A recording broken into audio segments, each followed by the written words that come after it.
அனைவருக்கும் வணக்கங்கள்.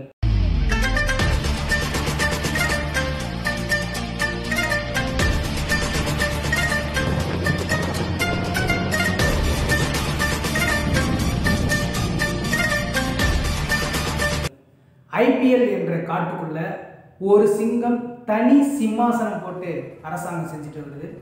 அந்த சிங்கத்தை தலைவனாக கொண்ட அணியை ஒன்றல்ல ரெண்டல்ல 3 முறை ஐபிஎல் ஃபைனலில் தோற்கடித்த ஒரே கேப்டன், இதுவரை ஐபிஎல் ஃபைனலில் தோல்வியே கண்டிராத ஒரே கேப்டன், அந்த ஆட்சி செய்கின்ற சிங்கத்துக்கும் தான் எந்த அளவிலும் குறைவில்லை என்று சொல்ற மாதிரி 5 ஐபிஎல் கோப்பைகளை வென்ற முதல் தலைவன். The name is Rohit Sharma. அவரின் வாழ்க்கை கதைகளை பற்றி தான் இந்த காணொலியில் நாம் பார்க்க போகிறோம். பாருங்கள், பார்க்கலாம்.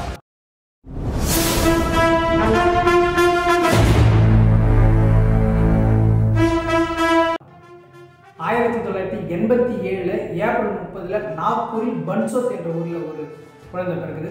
அந்த குழந்தை வருங்காலத்தில் இந்திய கிரிக்கெட் அணியை வழிநடத்த போகும். அப்பொழுது யாரும் நினச்சி கூட பார்த்துக்க மாட்டாங்க. அந்த பிறந்த குழந்தை தான் ரோஹித் சர்மா. ரோஹித் சர்மா மிக ஏழ்மையான குடும்பத்தில் பிறக்கிறாரு. அவருடைய அப்பா ஒரு பிரைவேட் டிரான்ஸ்போர்ட் கம்பெனியில் ஊழியராக வேலை பார்க்கிறாரு. அங்கு அவருக்கு குறைந்த சம்பளமே வழங்கப்படுது. அந்த சம்பளம் அவங்களுக்கு குடும்ப செலவுக்கே பற்றாமல் போகிறது. இதனால் இதை யோசித்து ரோஹித் சர்மாவுடைய பெற்றோர்கள் என்ன பண்ணுறாங்க அப்படின்னா, இந்த செலவை வச்சு நம்ம குடும்பத்தையே நம்மளால் பார்க்க முடியல, நம்ம எப்படி ரோஹித்தை வளர்க்க போகிறோம் என்று யோசித்து ரோஹித்தை அவருடைய தாத்தா வீட்டிலும் மாமா வீட்டிலும் கொண்டு போய் விட்டுடுறாங்க. ரோஹித்துடைய இளம் வயது வாழ்க்கை அவருடைய தாத்தா வீட்டிலும் மாமா வீட்டிலும் வளர வேண்டிய கட்டாயம். வார நாட்களில் தாத்தா வீட்டிலும் மாமா வீட்டிலும் வளர்ந்த ரோஹித் வார இறுதி நாட்களில் மட்டுமே பெற்றவர்களை சந்திக்க வேண்டிய நிலைமை ஏற்படுது. இப்படி பெற்றவர்கள் பிரிந்திருக்கும் நிலைமைக்கு அவருக்கு ஒரே ஆதரவாக இருந்தது கிரிக்கெட் மட்டும்தான். பள்ளி பருவ காலங்களில் ரோஹித் சர்மாவுக்கு கிரிக்கெட்டின் மீது அதீத ஆர்வம் ஏற்படுது. இதனை பார்த்த அவருடைய மாமா, உனக்கு கிரிக்கெட் பிடிக்குமா என்று கேட்கிறாரு. இதற்கு கொஞ்சம் கூட யோசிக்காம பதில் சொன்ன ரோஹித்தோடைய ஆர்வத்தை கண்டு அவருடைய மாமா அவருக்கு தெரிந்த ஒரு கிரிக்கெட் கிளப்பில் ரோஹித் சர்மாவை சேர்த்து விடுறாரு. கிளப்பினுடைய ஒரு பேட்ஸ்மேனாக இருந்த ரோஹித்துக்கு அங்கு மிகப்பெரிய ஏமாற்றமே இருந்துச்சு. ஏனென்றால் பேட்ஸ்மேனுக்கான வரிசையான நீளம் ரொம்ப நீளமாக இருக்குது. அந்த வரிசையில் நாம் ஒரு ஆளாக நிற்க முடியாது என்று யோசித்த ரோஹித் அங்கு ஸ்பின்னர்களுக்கான தட்டுப்பாடு இருப்பதை பார்க்குறாரு. எனவே தன்னுடைய கிரிக்கெட் வாழ்க்கையை ஸ்பின்னராக தொடங்குறாரு. அங்கு நடந்த ஒரு குரூஷியல் மேட்சில் சில விக்கெட்டுகளை எடுத்து நம்பர் 8வது பொசிஷனில் இறங்கி சில ரன்களையும் அடித்து அணியினுடைய வெற்றிக்கு உதவுறாரு. இதனை பார்த்த அந்த கிளப்பினுடைய பயிற்சியாளர், நீ சிறப்பாக விளையாடுற, நான் சொல்கிற ஸ்கூலில் போய் படி, அங்கே படிப்பு நல்லா சொல்லி தருவாங்க, கிரிக்கெட் கோச்சுக்கும் நல்லா இருக்கும் என்று சொல்கிறாரு. ஆனால் ரோஹித், சார் இதுக்கு என்னுடைய மாமா தான் ஒத்துக்கணும் என்று சொல்கிறாரு. உடனே கோச், சரி அவரையே கூட்டிகிட்டு வா, நான் அவர்கிட்ட பேசுகிறேன் என்று சொல்கிறாரு. மறுநாள் ரோஹித் தன்னுடைய மாமாவை கோச் முன்னாடி போய் இருக்கிறான். அதற்கு அவருடைய மாமா, நீங்கள் சொல்கிறதெல்லாம் ஓகே தான் சார், ஆனால் இப்போது இந்த ஸ்கூலில் 30 ரூபா கட்டுறதுக்கு எங்கள் குடும்பம் போராட வேண்டியிருக்கு.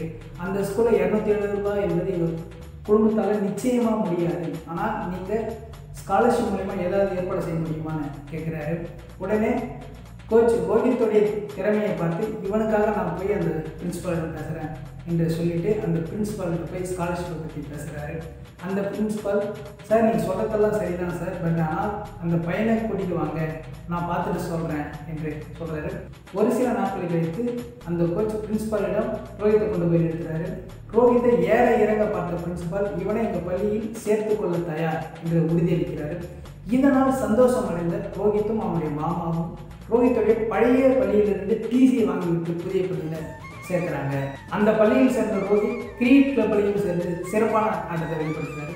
ஒரு நாள் ரோஹித் பேட்டிங் பயிற்சி செய்வதை பார்த்து அந்த பள்ளியினுடைய கோச் ஒரு proper cricket shot Rohit Sharma விளையாடுறாரு. இதனை பார்த்த கோச், இவன் நல்லா பேட்டிங் செய்கிறாங்க, இவனையே ஓப்பனரை இறக்கி பார்க்கக்கூடாது, ஒரு எக்ஸ்பெரிமெண்டல் டெஸ்ட் வைக்கிறாரு. அதற்கு பிறகு நடந்த ஒரு மேட்சில் ரோஹித் சர்மா ஓப்பனராக இறக்கி பார்க்குறாங்க. அந்த மேட்ச்சில் ரோஹித் சர்மா சதம் அடித்து எக்ஸ்பெரிமெண்டல் எக்ஸ்பீரியன்ஸாக மாற்றுறாரு. அதனை பார்த்த கோச், இனிமேல் நீ பவுலர் கிடையாது, பேட்ஸ்மேன், இனிமேல் பேட்டிங்கில் கவனம் செலுத்து என்று சொல்கிறாரு. அதன் பிறகு ரோஹித் சர்மா பேட்டிங்கில் வெறித்தனமாக விளையாடுறாரு. அந்த சமயத்தில் பிசிசிஐ இந்தியா அண்டர் 16க்கான செலெக்ஷன் நடக்குது. அந்த செலெக்ஷனுக்கு ரோஹித் சர்மாவும் போகிறாரு. அந்த செலெக்ஷனில் ரோஹித் சர்மா செலக்ட் ஆகிறாரு.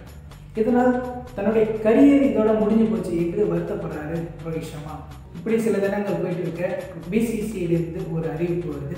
அதாவது இனிமேல் இந்தியா அண்டர் 15 அண்ட் அண்டர் 17க்கான செலெக்ஷனுக்கான வீரர்களை மட்டுமே நாங்கள் எடுக்க போகிறோம் என்று அறிவிப்பது. இந்த அறிவிப்பினால குஷியான ரோஹித் இன்னும் ஒரு வருடம் இருக்கிறது என்று எண்ணி வெறித்தனமாக பயிற்சியில் ஈடுபடுறாரு. அடுத்த வருடம் நடந்த இந்தியா அண்டர்-17 செலக்ட் ஆகிறாரு. செலக்ட் ஆகி சிறப்பாக விளையாடுறதுனால மும்பையில் நடந்த ரஞ்சி டிராஃபியில் செலக்ட் ஆகிறாரு. 2006 இந்தியாவில் நடந்த அண்டர்-19 வேர்ல்டு கப்பில் செலக்ட் ஆகி சிறப்பாக விளையாடுறதுனால ரோஹித்தினுடைய மிக பெரும் கனவான இந்திய அணியில் 2007 ரோஹித் சர்மாவுக்கு இடம் கிடைக்குது. அந்த சமயத்தில் T20 வேர்ல்டு கப் என்ற புதிய 20 ஓவர் கிரிக்கெட் முறையை ICC அறிமுகப்படுத்துது. அந்த T20 வேர்ல்டு கப்புக்கு இந்திய அணி இளம் வீரர்களை தேர்வு செய்கிறாங்க. அதில் ஒருவர் ரோஹித் சர்மா. சவுத் ஆப்பிரிக்காவுக்கு எதிரான குரூஷியல் மேட்சில் தன்னுடைய முதல் அரைசதத்தை பதிவு செய்கிறாரு. அது மட்டும் இல்லாமல் பாகிஸ்தானுக்கு எதிராக ஃபைனலில் 16 பந்துகளில் 30 ரன்கள் அடித்து அணியினுடைய வெற்றிக்கு உதவுகிறாரு. கப்பு ஜெயிக்கவும் காரணமாக இருக்கிறாரு.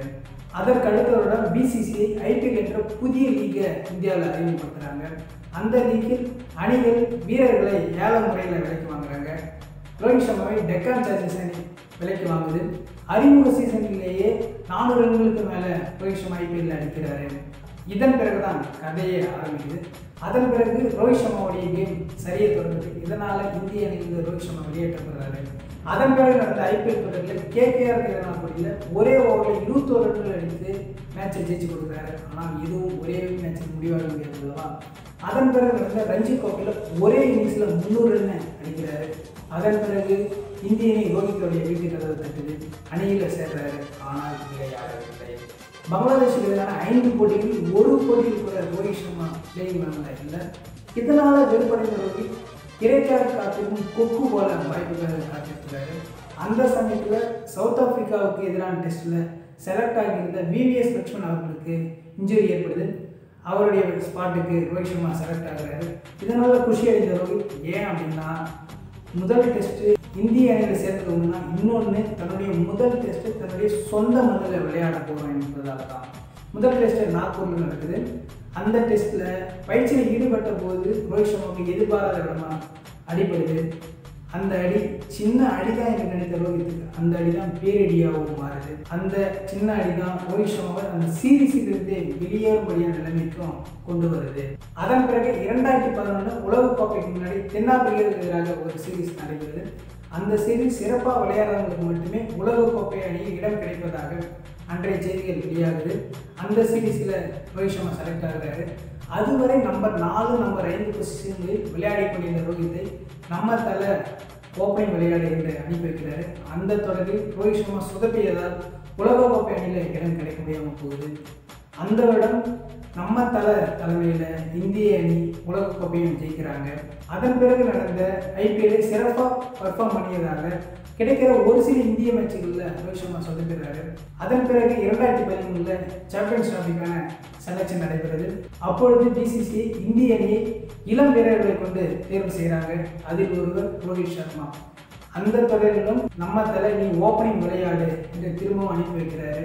துண்டு ஒரு முறை தான் தவறும் என்று சொல்கிற மாதிரி அந்த தொடரில் 177 ரன்கள் அடித்து அசத்துறாரு ரோஹித் சர்மா.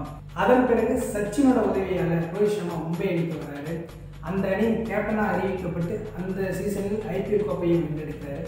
அதன் பிறகு நடந்த ஆஸ்திரேலியாவுக்கு எதிரான ஒரு நாள் தொடரில் ஒரு நாள் போட்டியில் சச்சினுக்கு பிறகு ஒரு நாள் போட்டியில் 200 ரன்கள் அடித்தது ரோஹித் சர்மா தான்.